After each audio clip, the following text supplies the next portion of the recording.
Assalamualaikum warahmatullahi wabarakatuh. Alhamdulillah alladzi hadana ila siratal mustaqim siratal ladzina an'ama Allahu 'alaihim minan nabiyyin wasiddiqin.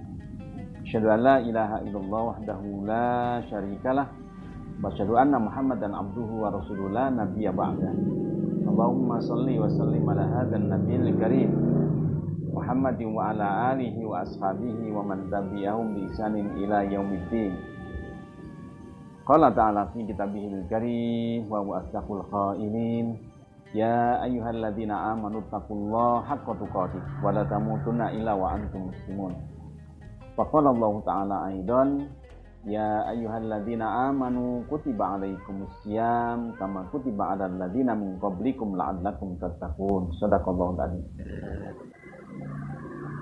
Saudaraku kaum muslimin rahimakumullah, kita wajib bersyukur kepada Allah Subhanahu wa taala di mana pada malam hari ini kita berada pada malam ke-25.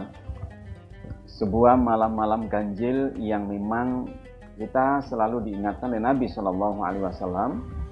Kalaupun kita tidak bisa 10 hari terakhir untuk iktikaf, maka carilah malam-malam ganjil untuk ketemu Lailatul Qadar. Dan kita berharap di malam-malam ini sebelum berakhirnya Ramadan, kita berharap kepada Allah dan berdoa kepada Allah mudah-mudahan Allah pertemukan kita dengan Lailatul Qadar.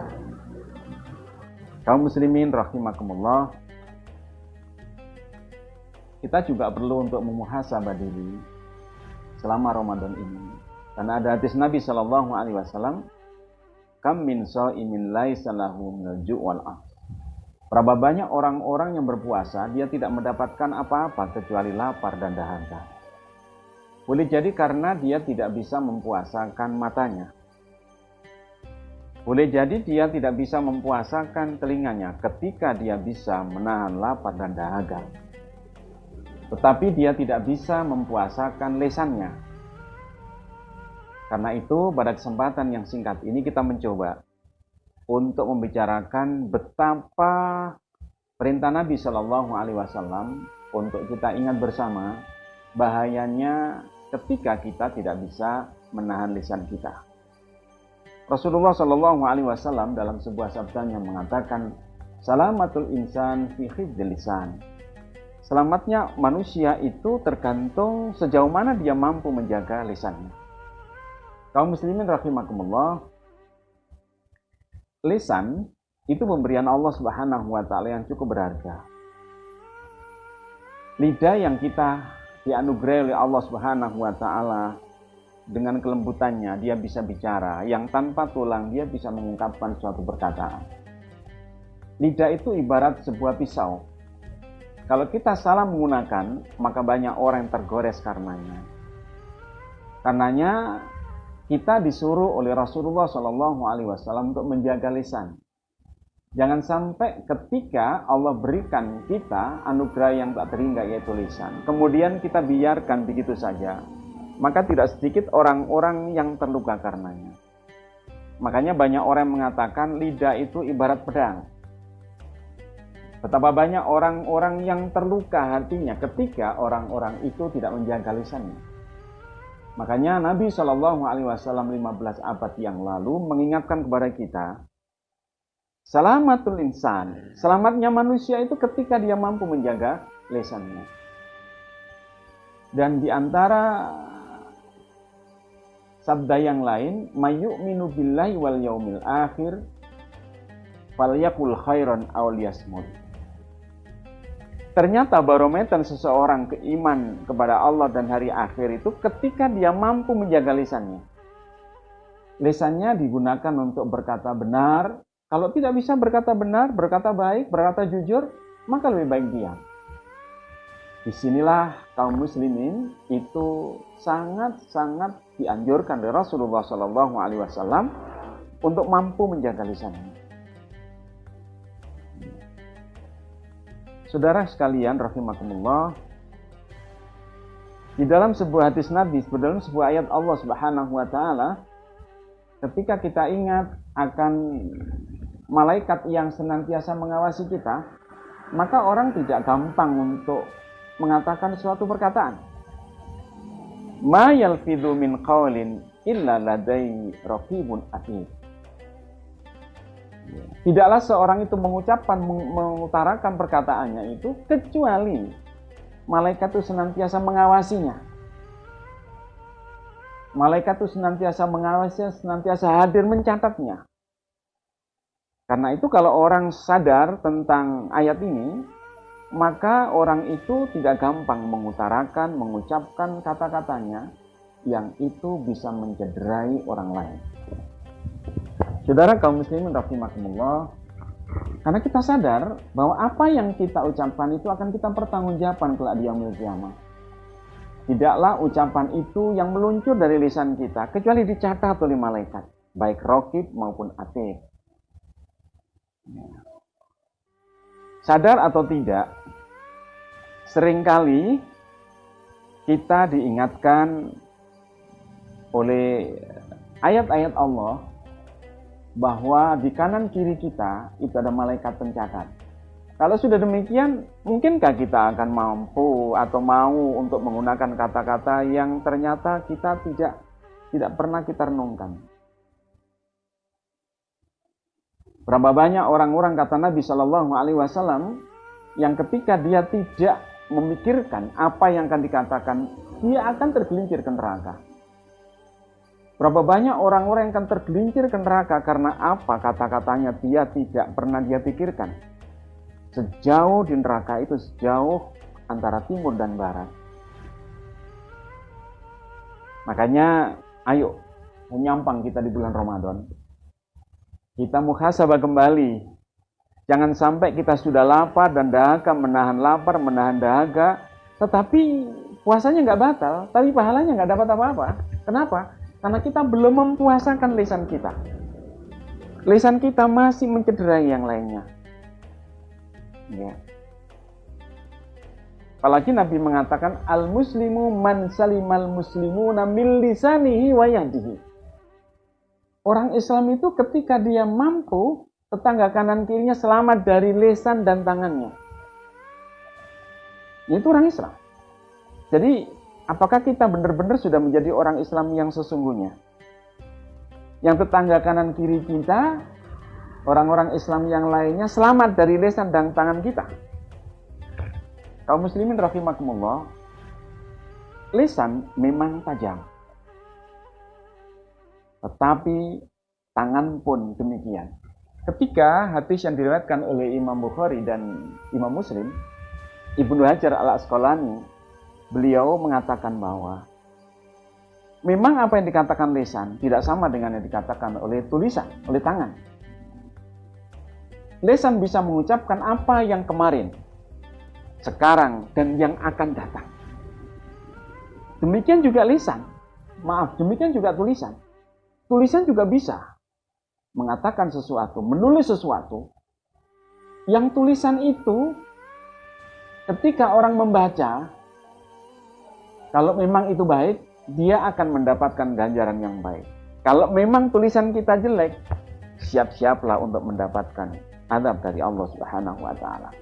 Hari ini, lisan kita mungkin tidak bicara, tapi tangan kita bisa menggunakan WhatsApp. Kita bisa menggunakan alat teknologi yang ada pada diri kita. Dengan tulisan-tulisan kita, berapa orang yang tercederai ketika tulisan kita salah. Ketika tulisan kita tidak terkontrol. Ketika tulisan kita membuat orang sakit hati. Hanya Nabi Shallallahu Alaihi Wasallam mengatakan, al-muslimu man salimal muslimuna min lisanihi wa yadihi. Jadi inilah yang harus kita hati-hati. Nah itu kita juga diingatkan di dalam surat Fussilat ayat 22. A'udzu billahi samil alim minasyaitonir rajim. Wa ma kuntum tastatiruna ayasyhada alaikum sam'ukum wala absarukum wala juludukum al-ayah. Kalian tidak akan bisa terhindar dari persaksian. Sam'ukum, pendengaran kamu, absor wala absorukum, dan juga kalian tidak akan bisa terhindar dari persaksian penglihatan kamu dan kulit-kulit kamu. Bolehlah lisan kita mengatakan sesuatu, tangan kita mengatakan, mencatat sesuatu, tetapi suatu ketika akan kita pertanggungjawabkan di hadapan Allah Subhanahu wa taala. Al-yauma nakhtimu ala afwahihim wa tukallimuna aydihim wa tashhadu arjuluhum ma kanu yaksibun. Di dalam surat Yasin kita senantiasa diingatkan, nanti pada hari kiamat, lisan kita yang biasanya dusta, yang biasanya ngomong, yang tidak terkontrol, akan dikunci oleh Allah SWT. Tangan kita yang bicara. Dalam surat Fusilat tadi, telinga kita yang menjadi saksi. Mata kita menjadi saksi, dan kulit-kulit kita juga menjadi saksi terhadap apa yang kita lakukan. Karena itu mari, mumpung senyampang kita masih di bulan Ramadan, di hari-hari terakhir menjelang Ramadan, ayo kita perbaiki diri kita. Kalau kita bisa berbicara sesuatu yang pembicaraan kita itu baik, insya Allah bernilai baik. Ada dua hal paling tidak yang bisa kita catat di sini, keutamaan menjaga lisan. Orang yang menjaga lisannya itu, yang pertama, dia akan memiliki kedudukan yang tinggi di hadapan Allah Subhanahu wa taala. Bagaimana tidak? Kalau orang yang berkata-kata yang tidak terpikirkan, kemudian mengucapkan begitu saja, melontarkan omongan begitu saja, yang menyebabkan orang tercederai hatinya terluka. Betapa bahayanya lisan kita. Demikian pula ketika omongan kita baik, ucapan kita baik, kita tidak bisa mengatakan sesuatu yang benar kecuali kemudian kita diam. Maka kita di hadapan Allah akan mulia. Di sisi Allah kita akan mulia. Demikian juga orang yang bisa menahan diri dari omongan-omongannya, orang yang bisa mengontrol lisannya untuk tidak berbicara suatu pembicaraan yang jelek, maka dia akan mendapatkan surga di hadapan Allah Subhanahu wa taala. Dalam sebuah hadis Nabi sallallahu alaihi wasallam, Rasul pernah mengatakan begini, siapa yang bisa menjaga apa yang ada di atas janggutnya dan apa yang ada di kedua kakinya atau di bawah perutnya, aku jamin dia masuk surga. Selintas memang perkataan Nabi ini gampang, tapi pada dasarnya perkataan Nabi ini berat. Apa yang ada di atas janggutnya yaitu lisannya, dan apa yang ada di bawah perutnya yaitu kemaluannya. Memang berat. Tapi itulah janji Nabi SAW yang akan diberikan oleh Allah SWT. Siapa yang bisa menjaga lisannya untuk tidak berkata-kata kotor, untuk tidak mencederai orang lain, senantiasa perkataannya itu baik, senantiasa perkataannya itu mengandung sesuatu yang hikmah, maka dijanjikan oleh Rasulullah SAW untuk mendapatkan surganya Allah Subhanahu wa taala. Karena itu sekali lagi, ayo kita mendekatkan diri kita kepada Allah seraya memohon kepada Allah Subhanahu wa taala petunjuknya agar kita senantiasa diberikan oleh Allah kemampuan untuk bisa menjaga lisan kita. Dengan menjaga lisan kita berarti kita memiliki akhlak yang terpuji. Berapa banyak orang-orang yang menyesal karena berbicara banyak. Dan berapa banyak orang-orang yang sedikit penyesalannya karena diamnya. Ya, ayo kita gunakan lisan kita dengan sebaik-baik pembicaraan, dengan menggunakan perkataan. Kalau nggak bisa bicara baik, ya kita harus zikir kepada Allah, kita harus baca Al-Quran. Salah satu untuk pelariannya ke sana. Kalau memang kita nggak bisa berbicara, nggak bisa ngontrol omongan kita, ya kita harus banyak zikir, kita harus banyak membaca Al-Quran dan lain sebagainya. Mudah-mudahan yang singkat ini bermanfaat. Aqulu qouli hadza astaghfirullah li wa lakum wa billahi taufiq wal hidayah. Assalamualaikum warahmatullahi wabarakatuh.